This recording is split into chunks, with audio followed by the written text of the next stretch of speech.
پوری دنیا میں اور دنیا کے ہر کونے میں نبی پاک علیہ السلام کے میلاد شریف کی دھوم مچی ہوئی ہے۔ ہر جگہ حضور کے فضائل، خصائل، شمائل بیان ہو رہے ہیں۔ نبی پاک کی نعتوں سے پورا زمانہ گونج رہا ہے۔ حضور کی سیرت مبارکہ کے فیوز و برکات سے اہل اسلام اپنے دلوں کو منور فرما رہے ہیں۔ اس کے ساتھ ساتھ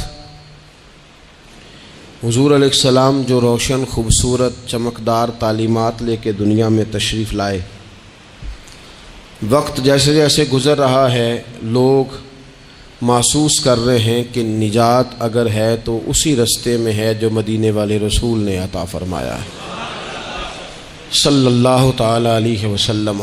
چونکہ اللہ تبارک و تعالیٰ نے خود نبی پاک کے ذکر مقدس کو بلند فرمایا ہے، اس لیے بہت سارے ذرائع، بہت سارے اسباب بن گئے۔ پہلے محافل، مجالس، میلاد کے اجتماعات کا انعقاد ہوتا تھا، جلوس ہوتے تھے۔ اب یہ کہ بڑے بڑے ٹی وی چینل اور دنیا کے بڑے بڑے نشریاتی ادارے، آپ جس طرف بھی دیکھیں گے رسول پاک علیہ السلام کا تذکرہ کرتے نظر آئیں گے۔ بہت پہلے کہا تھا اعلیٰ حضرت نے کہ عرش پہ تازہ چھیڑ چھاڑ اور فرش پہ طرفہ دھوم دھام، کان جدھر بھی لگائیے تیری ہی داستان ہے، کان جدھر بھی لگائیے تیری ہی داستان ہے۔ ہر جگہ حضور کے ذکر پاک نے روشنی بکھیری ہوئی ہے۔ اللہ تعالیٰ نے جہاں نبی پاک علیہ السلام کو بڑی عظمتوں، شانوں، رفتوں اور بلندیوں سے نوازا، وہاں یہ بھی فرمایا کہ وما ارسلناک الا رحمۃ للعالمین، ہم نے اپنے محبوب علیہ السلام کو تمام جہانوں کے لیے رحمت بنا کر بھیجا ہے۔ نبی پاک صلی اللہ تعالیٰ علیہ وسلم کا وجود سراپا رحمت ہے۔ حضور کا بولنا بھی رحمت ہے، خاموش رہنا بھی رحمت ہے۔ نبی پاک علیہ السلام کا کسی کو کچھ عطا کرنا بھی رحمت ہے، اور کسی کو صبر کی تلقین کرنا یہ بھی رحمت ہے۔ حضور کسی کو خوش ہو کے دیکھ لیں تو یہ بھی کرم کی بات ہے، اور محبوب کریم علیہ السلام کبھی ناراض ہو جائیں تو اس کے بعد بھی جب حضور راضی ہوتے ہیں تو رحمت کی برکھا ہی برسا کرتی ہے۔ اور حضور علیہ السلام نے فرمایا ہے، میں نے اللہ کی بارگاہ میں یہ دعا کی ہے کہ مالک اگر میں کسی کو جھڑک دوں نا، کسی مسلمان مومن کو، تو مالک اسے بھی اتنا ثواب دینا جتنا تو فرض نماز کا ثواب عطا فرماتا ہے۔ تو وجود سارے کا سارا حضور کا رحمت کاملہ ہے۔ نبی پاک کا مسجد نبوی شریف میں بیٹھ کر پیغام دین دینا بھی رحمت ہے، اور حضور اگر اسلحہ پہن کر بدر کے میدان میں آ جائیں، اللہ کے دین کو نافذ کرنے کے لیے دست مبارک میں تلوار اٹھا لیں، تو یہ بھی کائنات کے لیے رحمت ہے، یہ بھی فضل ہے۔ کیوں؟ اس لیے کہ اگر جڑی بوٹیاں کاٹی نہ جائیں تو اصل فصل کا نقصان کر جاتی ہیں۔ اس لیے ضروری ہوتا ہے کہ ایسی چیزوں کو تلف کر دیا جائے جو انسانیت کے لیے نقصان کا باعث۔ اللہ تعالیٰ نے نبی پاک علیہ السلام کے وجود کو سراپا رحمت بنایا۔ بدقسمتی یہ ہوئی کہ دور جب بدلا نا، اور لوگ اپنی ضروریات زندگی کمانے کے لیے میدان میں آئے، تو وہ اس طرح کی کچھ دوڑ میں ہم سب لوگ شامل ہو گئے کہ ایک مخصوص سی مادہ پرستی، ایک مخصوص سا مزاج، دولت کی اینک سے ہر چیز کو دیکھنے کا، تو ڈھیر سارا کچھ شخص اچھا ہے، اس میں بہت بڑی تعداد میں بھلائیاں پائی جاتی ہیں، اتنی زیادہ بھلائیاں کسی میں پائی جاتی ہیں، اتنا پیارا آدمی ہے، اتنا شستہ اس کا مزاج ہے، لیکن ہم جب کسی سے ملتے ہیں تو ہم یہ دیکھتے ہیں کہ اس کی ساری اچھائیاں اپنی جگہ پر پتہ چلے نا کہ وہ ہمیں کیا دے سکتا ہے، ہمارے کس کام آ سکتا ہے، ہمارے لیے کتنا نفع بخش ہو سکتا ہے۔ ہمارے لیے کتنا سود مند. یعنی وہ مزاجوں میں جو خاص نرمی ہونی چاہیے تھی، اور جو حضور نے فرمایا کہ تم میں سے بہتر وہ ہے جو لوگوں کے لیے نفع مند ہے، وہ والا مزاج نہیں بلکہ کچھ لینے کا. تو حضور علیہ الصلوۃ والسلام کو اللہ تعالیٰ نے رحمت بنا کر بھیجا. اس رحمت کاملہ ہی کی وجہ تھی کہ حضور نہ ظاہری طور پر بھی لوگوں کے جو روزمرہ کے معاملات تھے اس میں بھی بڑی خیر خواہی کے جذبات رکھتے تھے. نبی پاک علیہ الصلوۃ والسلام عام لوگوں کے بیچ اٹھتے بیٹھتے، ان کے ساتھ کھاتے پیتے. سرور کائنات کا طریقہ یہ ہوتا کہ اگر غلاموں میں سے کوئی بیمار ہو جاتا تو تیمارداری کرنے تشریف لے جاتے، صبر کی نصیحت کرتے. اللہ کے حبیب علیہ الصلوۃ والسلام اس کے لیے مناسب دوا بھی تجویز کرتے، دعا بھی فرماتے. حضور نے فرمایا اگر تم میں سے کسی شخص کہ ہاں کوئی خوشی کا موقع ہو تو وہ مختار ہے، دعوت دے نہ دے، لیکن اگر کسی کا انتقال ہو جائے تو مجھے خبر ضرور دینا، میں جنازے پڑھنا چاہتا ہوں. ایک مقام ایسا بھی آیا کہ جہاں میرے نبی پاک علیہ الصلوۃ والسلام نے فرمایا اگر میرا کوئی امتی دنیا سے چلا جائے اور ترکہ چھوڑ کے جائے، جائیداد چھوڑ کے جائے، مال و اسباب چھوڑ کے جائے تو وہ اس کی اولاد میں بانٹ دینا، لیکن اگر اس کے ذمے قرضہ ہو تو میرے پاس آ جانا، میں اس کا قرض ادا کر دوں گا. نبی پاک صلی اللہ تعالی علیہ وسلم نے اپنی رحمت کے ساتھ امت کو جو حصہ عطا فرمایا، اور جس طرح سے حضور سید عالم صلی اللہ تعالی علیہ وسلم نے ہمیں یہ اسباق پڑھائے، اس طرح ہونا نہیں چاہیے تھا. جو ترتیب آج دنیا میں لگ گئی ہے اور جس انداز میں مسلمان اپنے صبح و شام گزار رہا ہے، آپ یقین کریں کہ کبھی کبھی یوں محسوس ہوتا ہے کہ جیسے خالص رشتوں کا ہونا اور اخلاص کا موجود ہونا اور للہیت کا نصیب ہونا یہ شاید کوئی بے موسمہ سا پھل ہو گیا ہے. شاید یہ کہ اب ڈھونڈنے سے، تلاش کرنے سے بھی ایسی چیزیں میسر نہیں آئیں گی کہ لوگ اللہ تعالیٰ کی رضا کو پیش نظر رکھیں. اور پھر اب تو اس طرح کا ماحول ہو گیا ہے کہ چونکہ زیادہ لوگ جھوٹ بولتے ہیں اللہ ماشاء اللہ، تو بیچ میں سچ بولنے والا عجیب لگتا ہے. چونکہ زیادہ دکانداری ہوتی ہے تو کوئی اخلاص کا مظاہرہ کرتا ہے تو وہ عجیب لگتا ہے. چونکہ زیادہ اللہ معاف فرمائے کہ دھوکہ دہی کا بازار گرم ہے تو اب یوں محسوس ہوتا ہے کہ جیسے کوئی بندہ کہہ رہا ہے میں صحیح سے چلوں گا تو لوگ سمجھتے ہیں شاید کوئی اداکاری کر رہا. حضور علیہ الصلوۃ والسلام نے جو لوگوں کے حق میں اپنی طبیعت میں نرمی پیدا کی، آپ یقین کریں بڑے سارے لوگوں سے ملنے کو جی چاہتا ہے لوگوں کا، ان کے پاس جانے کو، بیٹھنے کو، من کی باتیں کرنے کو. بہت سارے لوگ ایسے ہوتے ہیں جن کے بارے میں ہماری خواہش ہوتی ہے کہ بندہ بڑا اچھا ہے، لیکن اس کے پاس اگر چل کے جائیں گے تو ہمارے سٹیٹس کا کیا بنے گا؟ اگر ہم جا کے اس کی مجلس میں بیٹھ گئے تو وہ جہاں ہم خود میرے مجلس تھے اس کا کیا بنے گا؟ اگر ہم کسی شخص کی طرف بڑھ گئے، آگے بڑھ کے ہم نے 2 قدم آگے جا کے گرم جوشی سے اس کا استقبال کیا تو کوئی شخص یہ نہ سمجھ بیٹھے کہ یہ تو کوئی لو سٹینڈرڈ رکھتا ہے. ہم نے وہ اس طرح کے بیج بوئے ہیں انانیت کے کہ ڈھیر ساری تکلیف لوگوں کو ہماری وجہ سے ہوتی ہے. بہت سارے لوگ آزمائش کا شکار ہوتے ہیں. بعض لوگ آ جائیں، لوگ ڈھب سے کھانا نہیں کھا پاتے، لیکن وہ خاص رحمت اور وہ خاص نرمی جو نبی کریم نے ہمیں عطا فرمائی ہے، یار یہ کتنا، میں آپ کو ذاتی بات بتاتا ہوں، اپنے مخالف کو، گالی دینے والے کو، زندگی کے کسی کونے میں برا کہنے والے کو معاف کرنا بڑا مشکل کام ہے. کسی شخص نے 30 سال پہلے بھی کبھی آپ کو کوئی سخت لفظ کہا ہو تو وہ بندہ سامنے آئے تو بات یاد آ جاتی ہے، یار اس نے یہ کہا تھا. باتیں کھٹکتی ہیں. کسی مقام پر کھڑے ہو کر کسی جگہ پر کسی بندے نے آپ کو تکلیف دی ہو، بندہ اس جگہ پہ آئے تو وہ چیز کھٹکتی ہے. لیکن یہ اعزاز صرف رحمت للعالمین محبوب کا ہے کہ حضور کے سامنے جب وہ لوگ پیش ہوئے، حضرت وحشی جیسے کہ جنہوں نے پورا وجود کاٹ دیا تھا حضرت امیر حمزہ کا اور کان ناک آنکھیں نکال دی تھی، انہوں نے آ کے عرض کی حضور ہمارے جیسے گناہ گار بھی آئیں تو معافی ہو جاتی ہے. فرمایا ہو جاتی ہے تو پڑھ کلمہ، ہم فوراً ہی معاف کر دیں گے. اور جو فتح مکہ کے موقع پر نبی پاک علیہ الصلوۃ والسلام نے فرمایا ہے نا، فتح مکہ کے موقع پر، وہ تو بات ہی بڑی انوکھی ہے۔ انہوں نے کہا تھا آپ ہم سے کیا سلوک کرنے والے ہیں؟ تو فرمایا سلوک کیا کرنا ہے، جو پیچھے ہو چکا ہے نا اس کا ذکر بھی نہیں کرنا، کتاب کے پچھلے صفحے پلٹنا ہی نہیں، یاد ماضی یہ عنوان چھیڑنا ہی نہیں، جو ہو گیا سو ہو گیا۔ یہ خاص رحمت کاملہ اللہ تعالیٰ نے اگر عطا فرمائی ہے تو میرے اور آپ کے پیارے رسول ہی کو عطا فرمائی ہے۔ یہ خاص جذبات اور یہ خاص کیفیات حضور نا، دیکھو ماں باپ جو ہوتے ہیں نا اولاد کے حق میں بڑے شفیق ہوتے ہیں۔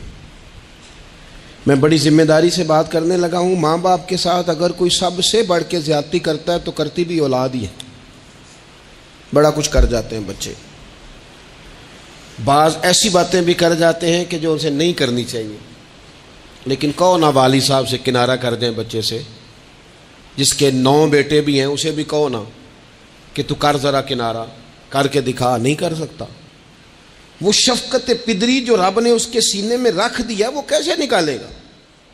20 دفعہ غصہ آیا تو اس نے پلان کیا کہ آج کے بعد نہیں، ختم، اب میں نے بتانا ہے اس کو کہ کس طرح کوئی کسی کے ساتھ زیادتی کرتا ہے، لیکن 1 گھنٹہ بھی نہیں تیرا گزرا، کیونکہ شفقت پدری ہے۔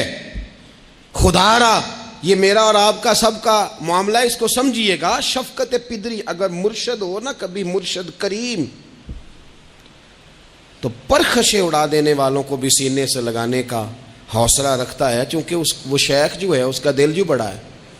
کئی دفعہ سارا سینہ چھلنی ہوتا ہے پر اس سینے چھلنی کرنے والوں کو بھی سینے سے لگانا پڑتا ہے، اس لیے کہ دل دریا سمندروں ڈونگے کون دلاں دیاں جانے، 14 طبق دلے دے اندر تے تمبو وانگوں تانے، مشکل کام ہے۔ استاد صاحب وہ مطلب ہم نے یہ دیکھا ہے کہ بچے کو اٹھانے کے لیے والد آ گئے کہ نہیں جی نہیں ہم نے نہیں پڑھانا، تو استاد صاحب کہنے نے او میں بڑی محنت کی تھی جی ہن تے چل گیا ہے، 6 کو مہینے ویکھو تے صحیح، میں نے بڑی مشقت کی ہے، یہ راہ میں نہ اسے لے جاؤ۔ میں نے تو کئی ناشتے نہیں کیے کہ کلاس میں پہنچنا تھا، کئی دفعہ میں نے کھانا چھوڑ دیا کہ مجھے دیر ہو گئی تھی، نہ لے کے نہ جاؤ، میری مشقت ہے۔ یہ میں آپ کو وہ والی مثالیں دے رہا ہوں جو صرف میرے اور آپ کے عقل کے قریب ہیں۔ جب تیری 20 غلطیوں سمیت تیرا والد، تیری ماں، تیرے مرشد، تیرے استاد، تیرے بزرگ، تیرا بڑا بھائی تجھے قبول کر لیتے ہیں نا، تو بس سمجھ لے یہ جتنا بھی پیار کرتے ہیں یہ سارا ایک قطرہ ہے، اور محبوب جو محبت کرتے ہیں اس میں سارے دریا سما جایا کرتے ہیں۔ رسول پاک جو پیار کرتے ہیں نا، نبی کریم جو محبت کرتے ہیں، حضور، اور حضور کو سب سے زیادہ غم کیا رہتا تھا؟ روزی روٹی کا نہیں، اس کا بھی بندوبست کیا، تعلیم و تعلم کا بھی بندوبست کیا۔ حضور کا سب سے بڑا احساس یہ تھا کہ میری امت دوزخ سے بچ جائے، جنت میں جائے، گمراہ عقائد سے باہر آئے، راہ حق انہیں نصیب ہو۔ اس کے لیے نبی پاک جد و جہد کرتے۔ حضور کو روڑے مارنے والے، پتھر مارنے والے، کانٹے بچھانے والے، گردن پہ اوجڑیاں رکھنے والے رات کو سکون سے سو جاتے، اور نبی پاک انہی لوگوں کے لیے رات کو ہاتھ اٹھا کے ہدایت کی دعائیں کرتے رہتے۔ وہ روڑے مار کے سو گئے جا کے، اور جس نے روڑے مارے وہ نبیوں میں رحمت لقب پانے والا، مرادیں غریبوں کی بر لانے والا۔ اور کسی نے کہا تھا لے کے پہلو میں غم امت نادار آئے، لے کے پہلو میں غم امت نادار آئے۔ وہ دیکھو امتی امتی کہتے ہوئے سرکار آئے۔ وہ دیکھو نا، امتی امتی کہتے ہوئے، لے کے پہلو میں غم امت نادار آئے۔ حضور کے پہلو میں غم ہے امت، یا اللہ مہربانی فرما، یا اللہ مہربانی فرما۔ اور صبح قیامت بھی ہم سب لوگ نا لائق لوگوں سے اپنا تعلق بناتے ہیں۔ میں نے دیکھا ہے کہ ساری زندگی کا رشتہ ہے۔ وہ کسی نے کہا تھا کہ کوئی بندہ مجھے ایسا چاہیے کہ میں اس سے جھوٹ بھی بولوں تو وہ مجھ سے سچ بولے۔ کچھ لوگ ایسے چاہیے ہوتے ہیں نا زندگی میں کہ وہ توأن و کرہن ساتھ ہی رہیں، لیکن یہ ہوتا نہیں، مشکل کام ہے۔ لوگ کہتے ہیں اگر لائق ہے تو میرا ہے، نالائق ہے تو پھر میرا، بنتے نہیں. یقین کریں آپ سے زندگی میں کوئی خطا ہو گئی کو آپ کا بننے کو تیار نہیں ہوتا، کہتا میرا نہیں تعلق بھائی، میں اس کے لین دین کا بالکل ذمہ دار نہیں، میرا اس کا کوئی رشتہ نہیں، تو جان یہ جان، کاٹ دیا. اور اگر گناہ ہو گیا، غلطی ہو گئی، انسان سے ہو جاتی ہے. اپنی ساری غلطیوں سمیت اپنے آپ سے پیار ہے اور دوسرے سے ایک ہو جائے تو. لیکن کچھ لوگ ایسے ہوتے ہیں، حضور غوث پاک کے مدرسے کے اساتذہ نے کہا تو حضور سبق بانٹنے ہیں، پیریڈ لگانے ہیں، آپ کو کون سی کتاب دے دیں، فقہ، اصول، تفسیر، حدیث کیا پڑھائیں گے؟ تو آپ فرمانے لگے نہیں تم مجھے سبق نہ کوئی دو، تم اس طرح کی تقسیم کرو کہ لائق بچے سارے تم رکھ لو، نالائق سارے مجھے دے دو. حضور علیہ الصلوۃ والسلام نے فرمایا قیامت کے دن جو بڑے بڑے گناہگار ہوں گے نا، بڑے بڑے، وہ میری چادر کے نیچے چھپے ہوئے ہوں گے. چور حاکم سے چھپا کرتے ہیں یا اس کے سوا؟ تیرے دامن میں چھپے چور انوکھا تیرا. اور حضور ہمارے وکیل نہیں، حضور ہمارے شفیع ہیں. حضور ہماری وکالت نہیں کریں گے، حضور ہماری شفاعت کریں گے. وکیل وہ ہوتا ہے جو کٹہرے میں کھڑا ہو کے جج صاحب سے کہتا ہے اس نے کوئی جرم نہیں کیا، بلا وجہ الزام لگایا گیا ہے، اس نے کوئی خطا نہیں کی، یہ ذاتی اناد پال رہے ہیں، یہ بندہ ہی بڑا اچھا ہے، یہ تو تھا ہی نہیں موقع پہ، اس نے تو کیا ہی کچھ نہیں، وکالت کرتا ہے اسے معاف کر دو، یہ وکیل ہوتا ہے.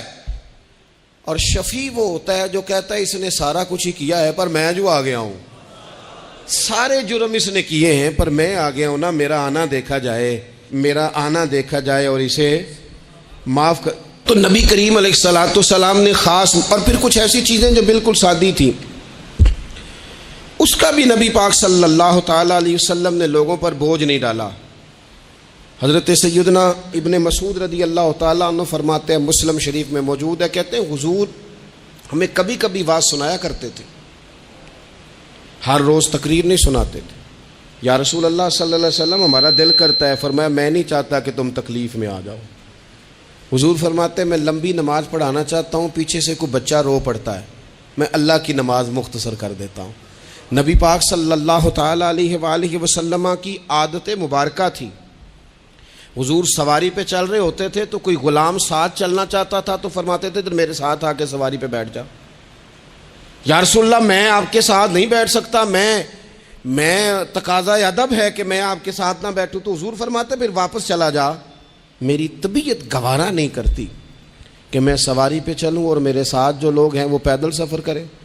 احساسات، جذبات، محبوب کریم کو اللہ تبارک و تعالیٰ نے جو دل عطا کیا. آپ دیکھیں چھوٹے چھوٹے بچوں، وہ ہمارے ہاں نا جی بزرگ ناراض نہ مجھ سے ہو جائیں، ہمارے ہاں بزرگ بازو کا شکوہ کرتے ہیں، کہتے ہو کاکا ادھر آئے نا تو میرے نہ سلام نہیں لئی. بھئی آپ لے لیتے سلام، یہ کچھ جھگڑے والی بات ہے؟ آپ سلام کر دیں. رسول پاک کی عادت مبارکہ تھی کہ چھوٹے چھوٹے بچے گلیوں میں ہوتے تو حضور آگے بڑھ کے خود انہیں سلام کہتے، ان کے سروں پہ دست شفقت پھیرتے، ان کی چھوٹی چھوٹی باتیں سنتے، ان کے سوالات کے جواب ارشاد فرماتے. اللہ کے پیارے رسول صلی اللہ تعالی علیہ وسلم کا تو یہ معاملہ تھا کہ عبادت کے معاملے میں بھی جب ایک شخص نے کہا کہ یا رسول اللہ میں ساری رات نماز پڑھا کروں گا، سارا دن روزہ رکھوں گا، تو حضور نے فرمایا نہ، آنکھیں تکلیف میں آ جائیں گی، وجود تھک جائے گا.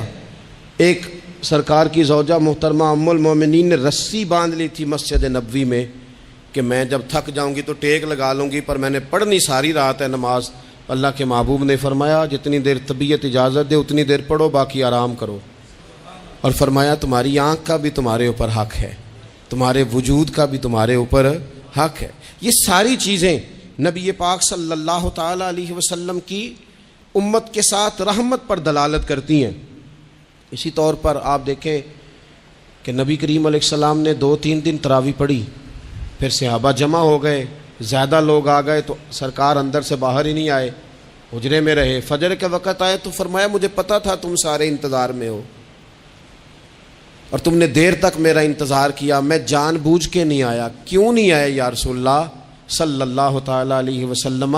تو حضور فرمانے لگے اس لیے نہیں آیا کہ اگر میں آ جاتا اور کچھ دن مستقل یہ نماز پڑھتا تو تو میرے دل میں خیال آیا کہیں رب کریم اسے فرض نہ کر دے، تمہیں مشقت ہوگی، تمہیں تکلیف ہوگی، لہٰذا میں حضور دل چاہ رہا ہے نفل عبادت کو، اس لیے نہیں کر رہے کہ امت پر کہیں ضروری ہو جائے۔ حضرت سیدنا عباس فرماتے ہیں کہ ایک انصاری صحابی رات کو مسجد نبوی شریف میں داخل ہوئے، ان دنوں جن دنوں وہ بدر کے قیدیوں کو لایا گیا تھا، تو ان قیدیوں کو رسیاں صحابہ نے زور سے باندھ دی تھی، تو کہتے ہیں کہ میں نے دیکھا نبی کریم علیہ السلام بڑی بے چینی کے عالم میں کبھی ادھر جاتے کبھی ادھر آتے۔ میں نے عرض کی یا رسول اللہ صلی اللہ تعالی علیہ وسلم خیریت ہے؟ تو حضور نے فرمایا ان قیدیوں میں میرے چچا جناب عباس بھی ہیں، وہ ہائے ہائے کرتے ہیں تو مجھے نیند نہیں آتی۔ چلو زیادہ نہیں تو تھوڑا احساس کبھی چچا کا بھی پیدا کرنا چاہیے۔ ویسے چچا چاند نہیں ہوتا، چندہ ہمیشہ ماموں نہیں ہونا ہے۔ چچا جتنا مرضی بھی خوبصورت ہو بیچارہ چاند ہو سکتا نہیں، چندہ ماموں نہیں ہونا ہے، پکی بات۔ تو کبھی چچا کا بھی احساس کرنا چاہیے۔ نبی کریم علیہ السلام نے فرمایا چچا ہائے ہائے کرتے ہیں تو مجھے نیند نہیں آتی۔ وہ انصاری صحابی فرماتے ہیں کہ میں دوڑا گیا اور میں نے جا کے معلومات کی کہ حضرت عباس رضی اللہ تعالیٰ عنہ کو کہاں باندھا گیا ہے۔ فرماتے ہیں میں جا کے حضرت عباس کی رسیاں ڈھیلی کر کے آیا تو وہ سکون میں آ گئے۔ تو آ کے حضور علیہ السلام کو میں نے دیکھا تو سرکار بھی زمین پر بیٹھ گئے، لیکن ابھی چہرے پر بے چینی باقی تھی۔ میں نے عرض کی حضور میں رسیاں ڈھیلی کر رہا ہوں جناب عباس کی، آپ آرام سے سو جائیں۔ تو یہاں تک نہیں یہ رحمت رکتی، یہ رحمت کسی مقام پر محدود نہیں ہوتی۔ میرے کریم کا کرم ہمیشہ برستا ہے تو بغیر رنگ و نسل ہر جگہ برستا ہے۔ حضور علیہ الصلوۃ والسلام نے فرمایا صرف عباس نہیں، جا سارے قیدیوں کی رسیاں ڈھیلی کر کے آ، سب کو۔ یہ کون لوگ ہیں؟ یہ بدر میں پھول لے کے آئے تھے، یہ گجرے لے کے آئے تھے پھولوں کے، خوشبو کا تحفہ دینے آئے تھے، یہ تو تلواریں لے کے آئے تھے۔ لیکن یہ اعزاز ہے میرے نبی پاک کا کہ اللہ نے حضور کو رحمت للعالمین بنایا ہے۔ دلوں کے اندر اتنی گنجائش رسول پاک نے پیدا کی، فرمایا سب کہ رسیاں ڈھیلی کرو تاکہ میں آرام سے سو جاؤں۔ طبیعتوں کی سختی، مزاجوں کا تلخ پن، اپنی ذات کے خول میں بند ہو کے زندگی گزار دینے والے لوگ، اپنے آپ سے شروع ہو کر اپنے آپ پر ختم ہو جانے والا مزاج، جو میں سوچ رہا ہوں، جو میں دیکھ رہا ہوں، جو میری طبیعت فیصلہ کر رہی ہے، جس اینک سے میں معاشرے کو پڑھ رہا ہوں سارے معاشرے کو اسی طور پہ میں لے کے چلوں گا، یہ سوچیں درست نہیں۔ ہم نبی کریم علیہ السلام کے ماننے والے ہیں، ہمیں ان ساری باتوں کا خیال اور ادراک کرنا پڑے گا کہ جو ہمیں ہمارے رسول پاک نے سکھائی ہے۔ انسان پر بعض اوقات کچھ لوگ اس طرح کا بھی اس کے ساتھ رویہ اختیار کرتے ہیں کہ رد عمل کے طور پر کچھ کہنا پڑتا ہے۔ بعض لوگ سخت سست کہہ دیتے ہیں رد عمل کے طور پر، خود اس طرح کے نہیں ہوتے، لیکن تانگ آمد بجانگ آمد۔ تو ایک دفعہ جب بڑی سخت تکلیف دی کفار نے تو صحابہ نے عرض کی یا رسول اللہ ان کے لیے دعا کریں یہ تباہ ہو جائیں۔ تو محبوب نے خود ان لفظوں کے ساتھ جواب دیا، فرمایا اللہ نے مجھے لعنت ملامت والا نہیں بنا کے بھیجا، مجھے رحمت للعالمین بنا کے بھیجا۔ انہیں ہر وقت تانے دیتے رہنا، ہر وقت کھڑے رہنا، یہ دیکھیں نا میرے ملک کا ماحول کیا بنا ہوا ہے، رائے کا اختلاف ہی ہے نا، لیکن جو دھینگا مشتی روز ہوتی ہے اور جو دھما چوکڑی روز مچائی جاتی ہے، روز جو نئی سے نئی کہانی پنپتی ہے، ملک کے اندر کوئی شخص ایسا نہیں رہ گیا، کوئی ادارہ ایسا نہیں رہ گیا جس کے بارے میں ہمارے دل بالکل صاف ہو۔ اس لیے کہ ہم نے مزاج اس طرح کا بنا لیا ہے، ہم نے اینک اس طرح کی لگا لی ہے، لہجے اس طرح کے بنا لیے۔ حضور سید عالم علیہ السلام نے ایک دن فرمایا تھا مجھے کسی صحابی کے بارے میں کوئی بات نہ پہنچانا، کسی کی غلطی آ کے ڈائریکٹ مجھے نہ بتانا، میرے سامنے کچھ بھی ایسا نہ کرنا۔ یا رسول اللہ کیوں؟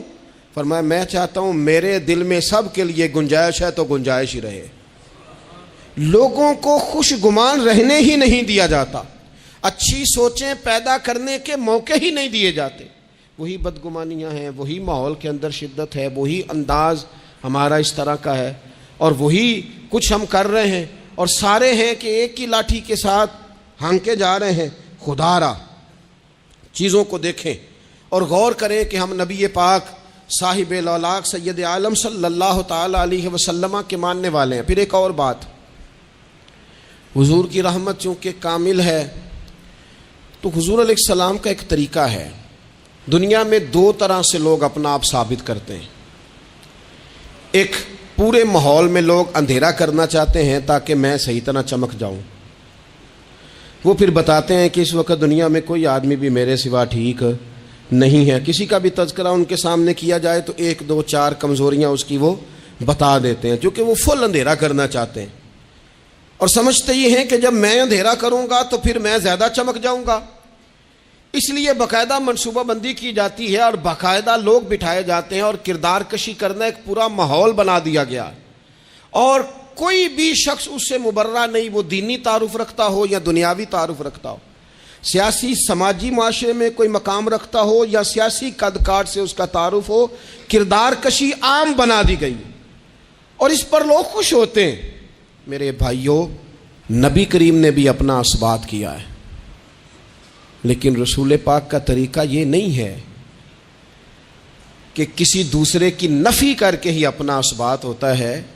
قرآن تو نبی پاک پہ نازل ہوا ہے نا، حضور قرآن لے کے آئے ہیں، پر اس قرآن میں تو حضرت موسیٰ کی تعریفیں بھی ہیں، حضرت عیسیٰ کے تذکرے بھی ہیں، جناب عیسیٰ کے معجزات بھی ہیں، اس میں تو حضرت نوح کا ذکر بھی ہے، اس میں تو حضرت آدم کا ذکر بھی ہے، اس میں تو حضرت یوسف علیہ السلام کے حسن و جمال اور کمال کے تذکرے، اس میں تو جناب لقمان حکیم کی حکمت اور دانائی کی بات ہے، اس میں تو حضرت خضر کا تذکرہ ہے۔ اس قرآن مجید کے اندر تو اولیاء اللہ کی شان ہے، اس میں تو ماں باپ کی فضیلت ہے، اس میں تو پڑوسیوں کی بات ہے۔ اس قرآن مجید نے تو غریب کی بات کی، یتیم کی بات کی، بیوہ کی بات کی۔ تو رسول کریم نے بتایا کہ دوسروں کو پیچھے کر کے اپنے آپ کو آگے نہیں کیا جا سکتا، تم سب کو ساتھ لے کے چلو، تمہیں اللہ امامت عطا فرما دے گا۔ حضور نے تعارف کرایا اپنی امت کو سارے نبیوں کا، رسولوں کا، حضور نے ان کے تذکرے کیے، احادیث میں ان کے تذکرے ہوئے، حضور نے ہر ایک کی شانیں بلند کر کر کے بیان کی اور فرمایا کسی نبی کی بات میرے ساتھ ملا کر اس طرح نہ کرنا کہ ان کی کسر شان ہو جائے معاذ اللہ، میرا اور اس کا تقابل اس طرح نہ کرنا کہ وہاں کسر شان۔ وہ کسی نے میرے اعلیٰ حضرت کے سامنے کہا تھا نا، شان یوسف جو دبی وہ بھی اسی در پہ دبی، تو اعلیٰ حضرت کہنے لگے حضور تو کسی کو دبانے آئی نہیں، یہ تو کیا بات کر رہا ہے، تو کہہ شان یوسف جو بڑی وہ بھی اسی در سے بڑی۔ یہ کہہ کہ نبی پاک تو عزتیں دینے آئے، ہر ایک کی قسمت میں حضور نے عزت لکھی۔ کہا باپ راضی ہو گیا تو رب راضی ہو گیا، فرمایا ماں کے قدموں کے نیچے جنت، بہنوں کی بیٹیوں کی پرورش جو کر کے آئے گا میرے ساتھ جڑ کے انگلیوں کی طرح جنت میں جائے گا۔ فرمایا تم میں سب سے بہتر وہ جو اپنے گھر والوں کے لیے، اپنی بیوی کے لیے بہتر، میں تم سب سے زیادہ اپنے گھر والوں کے لیے بہتر۔ فرمایا پڑوسی سے اس نے سلوک کرنے والوں یاد رکھنا کہ اس کے تو حق اتنے زیادہ ہیں کہ ڈر ہے کہ کہیں وراثت میں شامل نہ کر دیا جائے۔ نبی پاک علیہ السلام نے فرمایا جو بی بی صرف حاملہ ہو، حاملہ، اسے رب کی بارگاہ میں اتنا ہی اجر ملتا ہے جتنا تلوار لے کے جہاد کرنے والے کو ثواب ملتا ہے، اور جب اس کے ہاں بچے کی ولادت ہوتی ہے اللہ اسے شہید جتنا درجہ دیتا ہے، اور جب وہ بچے کو دودھ پلاتی ہے تو ایک ایک گھونٹ کے بدلے رب غلام آزاد کرنے کا ثواب عطا کرتا ہے۔ یا رسول اللہ اسی کی صرف شان ہے؟ فرمایا نہیں، آدمی کے بال سفید ہو جائیں، مومن مسلمان سفید بالوں والا، اگر تم نے اس کی عزت کی تو سمجھ لینا تم نے اپنے رب کا احترام کیا ہے۔ یا رسول اللہ تاجر؟ تو فرمایا سچ بول کے تجارت کرنے والا تو قیامت میں نبیوں کے ساتھ ہوگا۔ یا رسول اللہ یہ عالم، یہ طلباء، یہ دور دراز سے آنے والے لوگ؟ تو محبوب نے فرمایا یہ تو کوئی ڈگری نہیں لیتے، پہلے دن ہی گھر سے نکلتے ہیں تو فرشتے پیروں کے نیچے پر بچھا دیتے ہیں۔ یا رسول اللہ وہ مزدور دیکھا، مزدور سڑکوں پہ بیٹھا، رول گئے لوگ اپنے مطالبات کے لیے احتجاج کرتے، وہ کسان دیکھے دنیا سو رہی ہے، ٹھنڈ میں جا کے فصلوں کو پانی دے رہے، وہ ہم نے مزدور دیکھے جن کے ہاتھوں پہ چھالے پڑ گئے، لوگوں کی انہوں نے بلڈنگیں کئی منزلہ بنا دی پر اپنے چھت سے پانی ٹپکتا روک نہ سکا، حضور یہ جو لوگ ہیں ان کی کیا شان ہے؟ تو حد کر دی میرے کریم نے، فرمایا محنت کر کے روزی کمانے والا تو اللہ کا دوست ہے، اس کو تو اللہ نے قرب دے دیا دوستی۔ تو نے ہر شخص کی قسمت میں یہ عزت لکھی اور آخری خطبے کی صورت میں بھی وصیت لکھی۔ حضور نے ہر شخص کو احترام دیا، ہر ایک کو اکرام دیا۔ لوگوں کو پیچھے دھکیل کے قد اونچا نہیں ہوتا، بلکہ شمع سے جتنی مرضی شمعیں جل جائیں اس کی اپنی روشنی میں کبھی کمی نہیں آیا کرتی، بلکہ حد ہو گئی۔ ایک دن نبی پاک علیہ السلام نے حضرت جبریل امین سے پوچھ لیا، فرمایا جبریل سب کو میری رحمت سے حصہ ملا ہے، آپ کو بھی کوئی ملا ہے؟ ملا تو بتاؤ نا۔ تو حضرت جبریل عرض کرنے لگے حضور بالکل ملا ہے۔ کہا کس طرح؟ عرض کی یا رسول اللہ جب سے ابلیس کا انجام دیکھا تھا نا ڈر آتا تھا، خدا جانے خاتمہ کس طرح کا ہو، لیکن جب آپ آئے، قرآن آیا اور قرآن میں حضرت جبریل کا ذکر آیا تو فرماتے ہیں میں سمجھ گیا اب اللہ نے کرم کر دیا ہے، اب طے کر دیا ہے کہ جبریل امین علیہ السلام کے جو اعزازات ہیں وہ ہمیشہ اعزاز ہی رہیں گے۔ نبی پاک کی رحمت سے ہر شخص کو حصہ ملا، حتیٰ کہ کفار کو، مشرکین کو،